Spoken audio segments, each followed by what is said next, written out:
அனைவருக்கும் எனது பணிவான வணக்கங்களையும் மனமார்ந்த வாழ்த்துக்களையும் தெரிவித்துக் கொண்டு 2024 வரக்கூடிய தமிழ் புத்தாண்டன்று, அதாவது நிகழும் மங்களகரமான குரோதி வருடம் சித்திரை மாதம் முதல் நாள் ஞாயிற்றுக்கிழமையன்று இருக்கக்கூடிய கிரக நிலைகளை இதுவரை மேசராசி முதல் மீனராசி வரை பார்த்து கொண்டிருந்தோம்.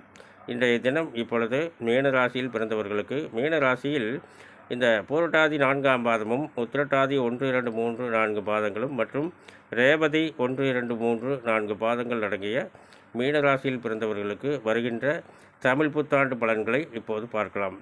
இந்த மீனராசியில் அதிபதியாகிய இந்த குரு பகவான், அதாவது இவர் 10ஆம் இடத்துக்கும் அதிபதி ஆவார். இந்த குரு பகவான் இவர்களுடைய ஜென்ம ராசி அதிபதி குரு பகவான் 10ஆம் இடத்துக்கும் இவரே அதிபதியாகிறார்.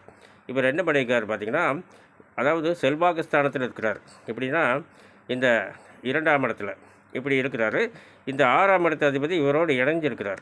யார்? சூரிய பகவான்.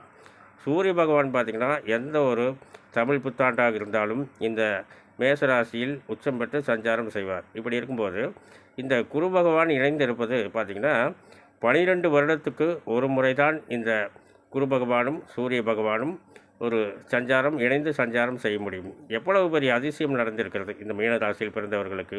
இந்த குரு திசையோ சூரிய திசையோ இப்பொழுது நடந்தால் இந்த மீனராசியில் பிறந்தவர்களுக்கு எத்தனையோ செல்வாக்கும் எத்தனையோ அந்தஸ்தும் பாக்கியங்களும் இவர்கள் இல்லம் தேடி வரப்போகிறது. எத்தனையோ வேலை வாய்ப்புகள் வரப்போகிறது. எத்தனையோ பேர்த்துக்கு வேலை வாய்ப்புகள் தருவார்கள்.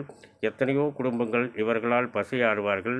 மற்றும் இந்த மாணவ மாணவியர்கள், மீனராசியில் பிறந்த மாணவ மாணவியர்கள், அதாவது படிப்பு நன்றாக வரும். எப்படி என்றால் நல்ல மார்க் வாங்குவார்கள்.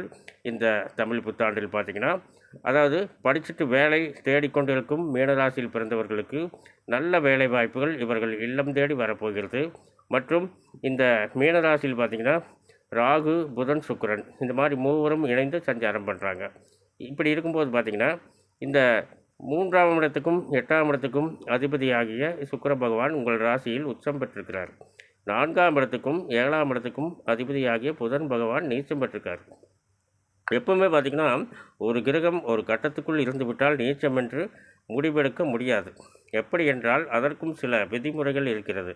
எந்த மாதிரி விதிமுறைகள் என்றால், அதாவது ஒரு கிரகம் ஒரு கட்டத்துக்குள் நீச்சம் என்று நாம் பார்த்தோம் என்றால், அதாவது குறிப்பிட்ட பாகையிலும் குறிப்பிட்ட டிகிரியிலும் இருக்கும்போது மட்டுமே ஒரு கிரகம் நீச்சத்தன்மையை அடைய முடியும். இந்த மாதிரி பார்க்கும்போது நாம் எப்பவுமே என்ன சொல்லுவோம், நீச்ச நின்ற ராசிநாதன் ஆட்சி உச்சம் பெற்றால் நீச்சபங்க ராஜயோகம் என்று சொல்லுவோம். இந்த முறை இதையும் ஒரு நல்ல பலனாக எடுக்கலாம்.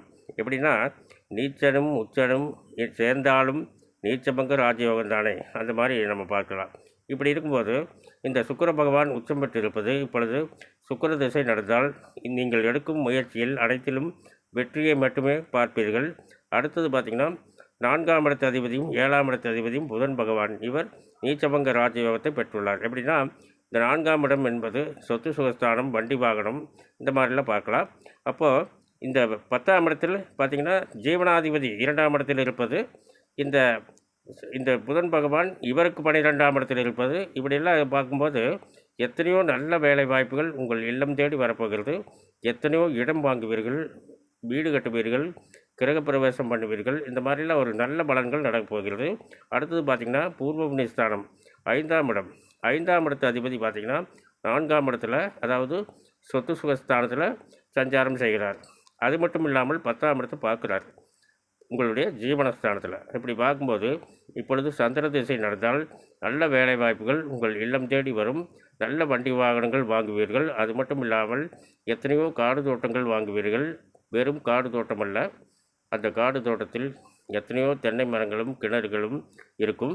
மற்றும் நெல் விளையும் பூமி கூட நீங்கள் வாங்குவீங்க. இந்த மாதிரிலாம் நல்ல பலன்களை நம்ம பார்க்கலாம். இதுவரை, அதாவது இந்த மீனராசியில் பிறந்தவர்களுக்கு திருமணமாகி எத்தனையோ வருடங்களாகியும் புத்திர பாக்கியம் ஏற்படவில்லை என்றால் இந்த தமிழ் புத்தாண்டில் நல்ல மழலை செல்வங்கள் உங்கள் இல்லம் தேடி வரப்போகிறது. இந்த 6ஆம் இடத்து அதிபதி பார்த்துட்டோம், 7, 8 பார்த்துட்டோம். 2ஆம் இடத்து அதிபதி பார்க்கலாம்.